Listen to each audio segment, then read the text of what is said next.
今日同大家去食一間重慶火鍋，就係北部園嘅老火鍋啦。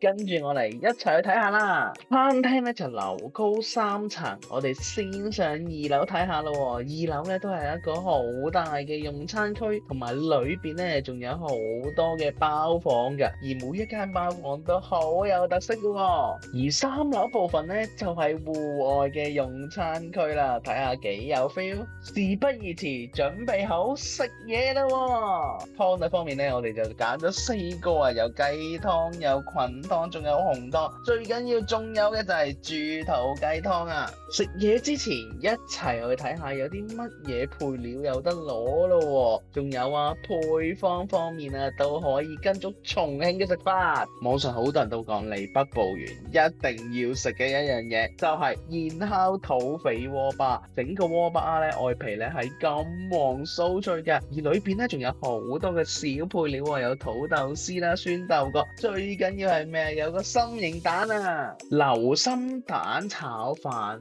我睇到嘅就係呢一位姐姐炒飯嘅用心，每一粒米飯都能夠均勻咁包上蛋液啊，炒至粒粒分明，好飽滿啊，成個感覺。最後煎埋個流心蛋放喺個飯上邊，成個炒飯嘅用料咧都好講究喎，8兩米飯配上4隻嘅土雞蛋，仲加入咗午餐肉、葱花同埋香菜等等嘅配料，咁多種唔同嘅配料，令到層次更加豐富。手工現做3鮮花卷，淨係睇個樣啊，係吸引噶，好鬼過癮。好啦，我哋一齊嚟睇下有啲咩餡料咯，有胡蘿蔔啦，又有粟米，仲有火腿，呢3種最重要嘅材料整合而成，就會變咗一個好厲害嘅3鮮花卷噶啦。睇埋姐姐包呢個花卷嘅手法，哇，學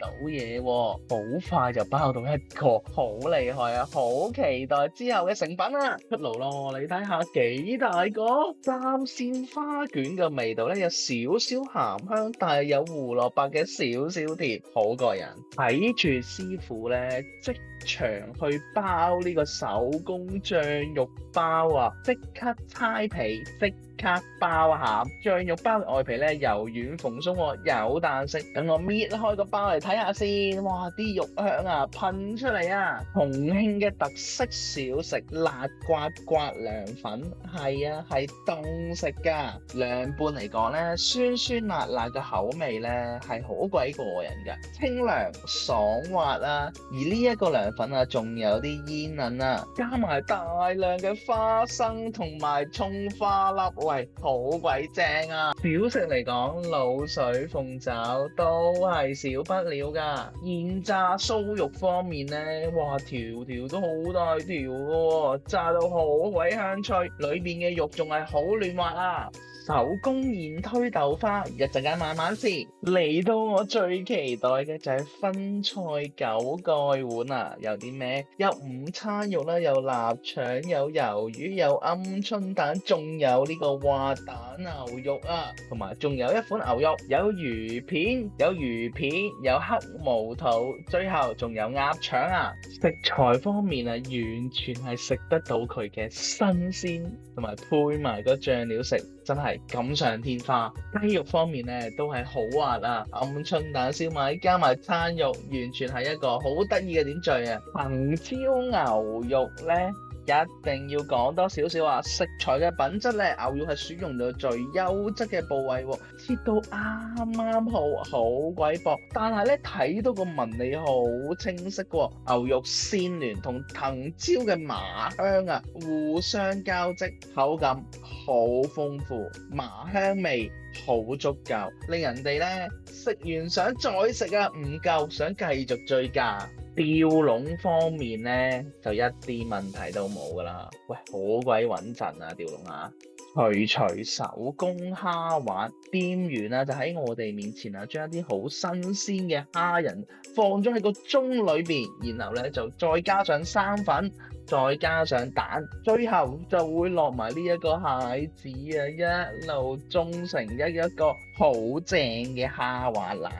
因為新鮮嘅蝦肉手工捶打而成啊，煮出嚟嘅蝦滑咧口感咧特別有彈性，食起上嚟嘅時間啊顆粒感啊特別係分明喎，又有鮮蝦嘅鮮味，又有蟹子口中爆開嘅獨特口感，好特別啊！即刻湯嘅鮮毛肚啊，果然係夠晒彈啊！茉莉花千層肚，哇，一條條一絲絲咁食，好有滿足感啊！跟住落嚟就輪到素菜9層碗啦，最後一定要食埋呢個甜品先走啊！鹽烤拉絲3個巴喺個多士裏面包住裏面一粒好似糯米糍嘅嘢咧，好得意啊！感覺點樣嚟北部源火鍋？好簡單嘅就羅湖過關，去到老街地鐵站嘅 B 出口，出咗嚟之後向呢個位置向前行，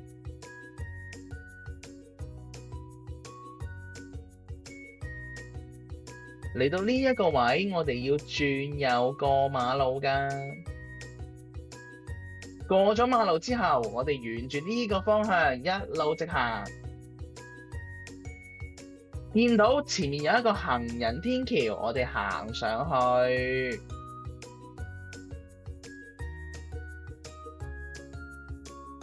再沿住行人天橋一路過對面馬路，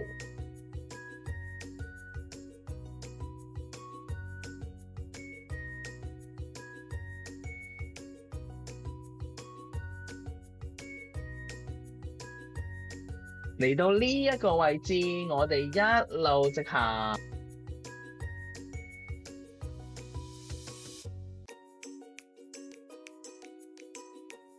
嚟到呢一個位，我哋轉左，一路向前行，就會見到㗎喇。